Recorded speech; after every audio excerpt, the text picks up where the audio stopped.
नमस्कार। श्री श्री आनंद मूर्ति जी द्वारा रचित आनंद वचनामृतम खंड तृतीय में स्वाध्याय के रूप में आज का हमारा विषय है साधक के लिए सर्वनिम्न योग्यता। मैंने कहा था साधक के लिए सर्वनिम्न योग्यता क्या होनी चाहिए। कहा गया था कि यह सवाल था पार्वती का और शिव का उत्तर था।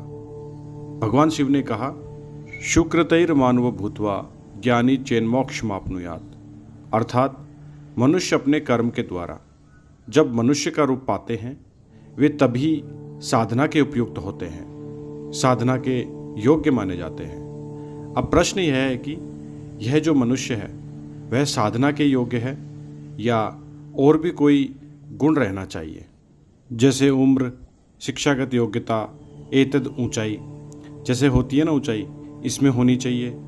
उसमें और विशेषकर शिक्षागत योग्यता या तो उम्र। बात यही है, उम्र के बारे में यही कहना यथेष्ट होगा। मनुष्य के जीवन में मुख्यतः 4 चरण हैं। जीवन का जो प्रथम चरण है उसमें मनुष्य का क्या काम है? विद्यार्जन करना, पढ़ाई लिखाई सीखना और धर्माचरण करना, धर्म साधना करना। दूसरा चरण जो है उसमें क्या कर्तव्य है? जागतिक कर्तव्य करना और धर्म साधना करना। तीसरा चरण है प्रौढ़त्व में जागतिक कर्म जो अधूरा रह गया था उसको पूरा करना, पारिवारिक कर्तव्य को पूरा करना और धर्म साधना करना। चौथा चरण जो जीवन का है उसमें और दुनियावी कामकाज के लिए मनुष्य योग्य विवेचित नहीं है, उस समय केवल धर्म साधना करनी है। यही है मानव जीवन के 4 चरण। अतः यहाँ उम्र का कोई सवाल नहीं है। एक पुरानी बात याद पड़ गई कि बच्चा ध्रुव की उम्र 5 साल से कम थी। साधना भजन करने लगे। जितने बड़े बड़े तगड़े तगड़े ऋषि मुनि थे उन सबों में हड़कंप शुरू हो जाता है, वे तो हमसे आगे बढ़ जाएंगे। ऋषि मुनि ने भी कस के साधना करना शुरू कर दिया, मगर बच्चे से वे लोग कंपटीशन नहीं कर सके। तब सबको ही मिलकर नारायण के पास पहुंच गए और बोले, नारायण, हम लोग आपके तगड़े तगड़े भक्त हैं, मगर यह 5 साल से भी कम उम्र का बच्चा आगे बढ़ गया। यह हम लोगों के लिए बहुत बेइज्जती की बात हो गई। तो हमारी इज्जत बचाना तो आपके लिए फर्ज है, क्योंकि हम तो आपके भक्त हैं। तो नारायण ने क्या किया? नारायण ने नारद जी को भेज दिया। नारद जी थे भक्तों के नुमाइंदे। नाम ही नारद। नारद माने भक्ति बांटने वाला, नार माने भक्ति, द माने बांटने वाला। तो नारद जी ध्रुव के पास आए, बोले, तुमको क्या पसंद है? तुम कौन सा खिलौना चाहते हो? कौन सी मिठाई चाहते हो?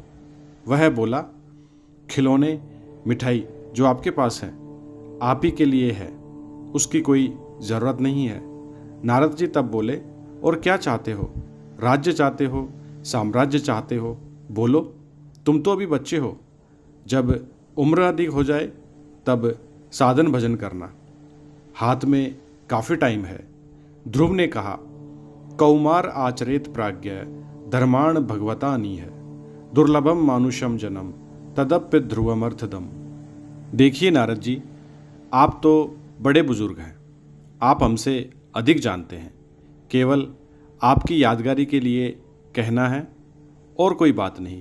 कहना सिर्फ यही है कि कितने पशु जीवन के बाद मनुष्य जीवन मिलता है। शुक्रतैर मानवो भूत्वा, संघर्ष और समिति के जरिए बहुत दिनों के बाद मनुष्य का शरीर मिलता है, और यह मनुष्य का शरीर बहुत दुर्लभ है। कीड़े मकोड़े कितने हैं, सांप छुछुंदर कितने हैं, मनुष्य का शरीर पाना बहुत मुश्किल है। यह तो दुर्लभ है, और इससे भी अधिक दुर्लभ क्या है? मनुष्य का शरीर पाने के बाद साधना के द्वारा इस शरीर को जो सार्थक बनाया जा सकता है वैसा सार्थक बनाया जा सकता है।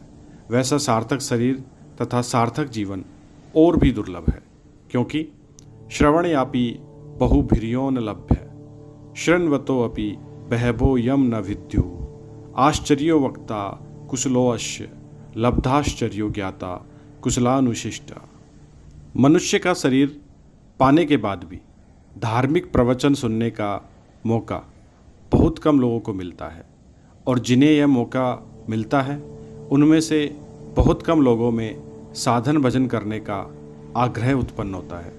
उनमें भी बहुत से लोग ठीक से समझ नहीं पाते हैं, साधना भजन कर नहीं पाते हैं। आखिर तक जो लोग साधना भजन करते हैं, कर सकते हैं, कर पाते हैं और लक्ष्य तक पहुंच जाते हैं, उन्हीं के लिए दुनिया में आना सार्थक होता है। तो नारद जी, इसीलिए हम साधन भजन करते हैं। आप मना क्यों कर रहे हैं? आप भी तो जानते हैं, शास्त्र में है कि सत्कार्य में बड़े बुजुर्ग लोग भी बाधा डालते हैं, तो उनकी भी बात अमान्य करना, अवहेलना करना गुनाह नहीं है, पाप नहीं है। तो नारद जी क्या बोलेंगे? उसके बाद ध्रुव ने कहा, देखिए नारद जी, बुढ़ापे के लिए कुछ रखना नहीं चाहिए, कल के लिए कुछ रखना नहीं चाहिए। आप तो बूढ़े हो गए, आपको बुढ़ापे तक साधन भजन करने का मौका मिला। बात तो ठीक है, क्योंकि हमारे जीवन में कल का सूर्योदय हो भी सकता है, नहीं भी हो सकता है। अगर हो भी सकता है, खुदा न खास्ते आज ही रात मेरी मौत हो गई, तब बुढ़ापे के इंतज़ार में कैसे हम रह सकेंगे? नारद जी चुपचाप चले गए। उसके बाद जो होने का था वह हुआ। नारायण आए।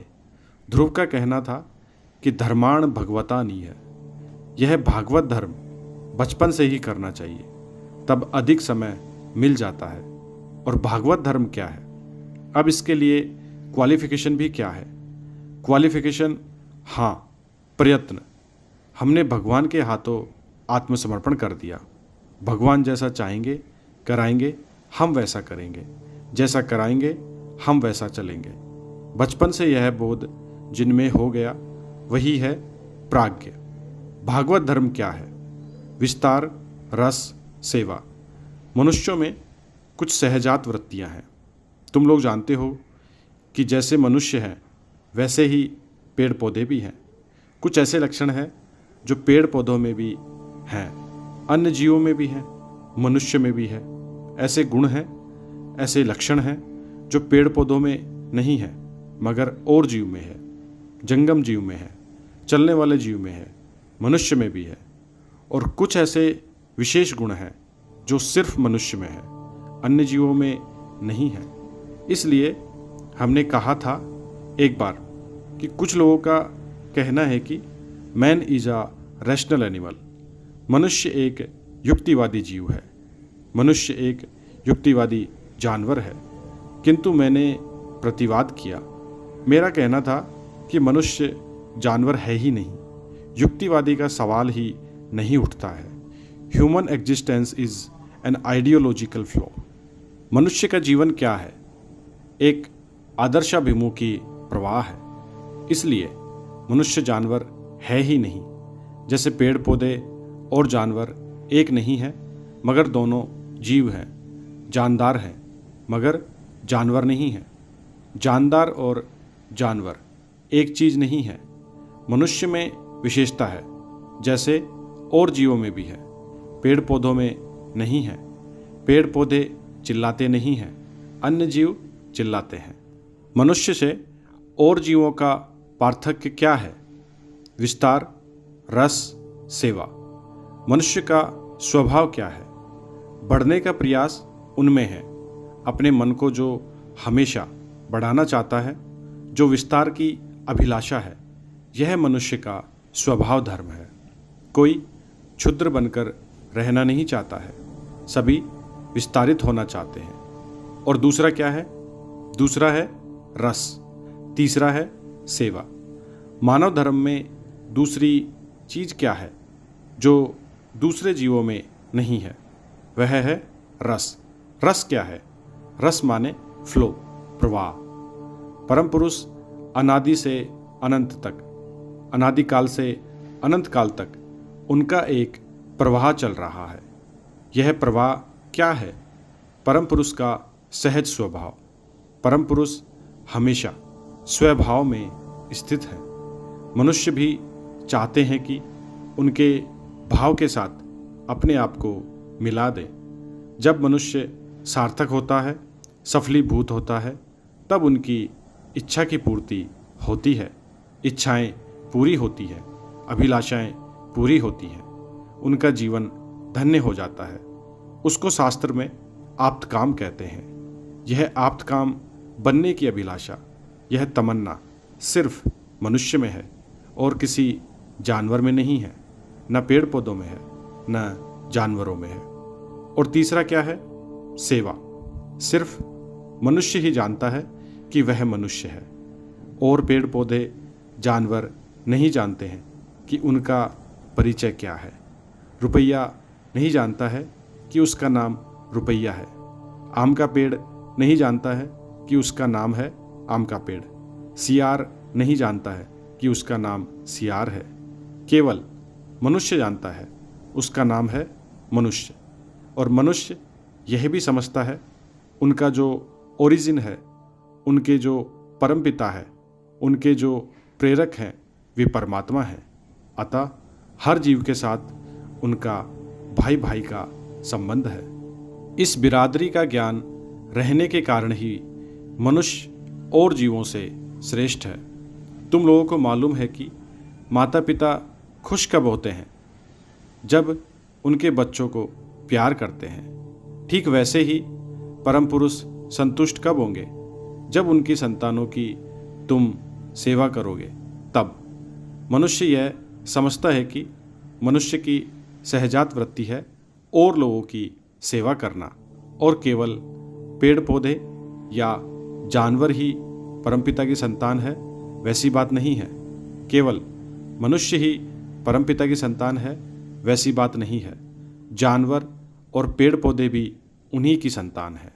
इसीलिए सबों की सेवा करनी है, भूत यज्ञ, नृ यज्ञ आदि करना है। और यह समझ सिर्फ मनुष्य में है, और जिस मनुष्य में यह समझ है उनको कहते हैं इंसान। आदमी होने से ही इंसान होंगे, यह कोई बात नहीं है। जिनमें यह इंसानियत जग गई है, वे क्या करेंगे? वे भागवत धर्म का अनुशीलन करते हैं। यही है भागवत धर्म। तो कौमार आचरेत प्राज्ञ धर्माणि भगवतानि है। जितनी कम उम्र से हो सके बुद्धिमान मनुष्य इस भागवत धर्म का अनुशीलन करेंगे, भागवत धर्म की साधना करेंगे। और उसके लिए योग्यता पहले ही कहा गया है कि संपूर्ण आत्मसमर्पण। तो इसमें ध्रुव से उत्तर मिलने के बाद क्या हुआ कि नारायण आकर बोले, ध्रुव उठो बच्चे, क्या साधना करोगे? उठो। ध्रुव बोला, आपको पाने के लिए ही तो करना है। आप तो खुद आ गए हैं, तो काम हो गया। तुम लोग याद रखोगे कि इसमें उम्र का कोई सवाल नहीं है, स्त्री पुरुष का कोई सवाल नहीं है। बड़े बुजुर्ग या महामहोपाध्याय पंडित वहीं रह जाएंगे और अन्य लोग चले जाएंगे, उनका काम बन जाएगा। इसलिए तुम लोगों के मन में किसी भी तरह अनपढ़ होने की हीन मान्यता नहीं रहनी चाहिए। इस तरह का बोध नहीं रहना चाहिए कि हम अनपढ़ हैं या हम कम उम्र के हैं। इस तरह का बोध हम पुरुष हैं या नारी हैं, इस तरह का बोध नहीं रहना चाहिए। परमपिता की संतान है तो उम्र या शिक्षा दीक्षा जिस किसी प्रकार की क्यों ना हो, तुम लोग अधिकारी हो। परमात्मा को, परमपिता को पाने का अधिकार तुम लोगों को है, और उस अधिकार का तुम लोग सब कोई सदुपयोग करो। पटना, 13 अक्टूबर 1978। धन्यवाद। बाबा नाम केवल।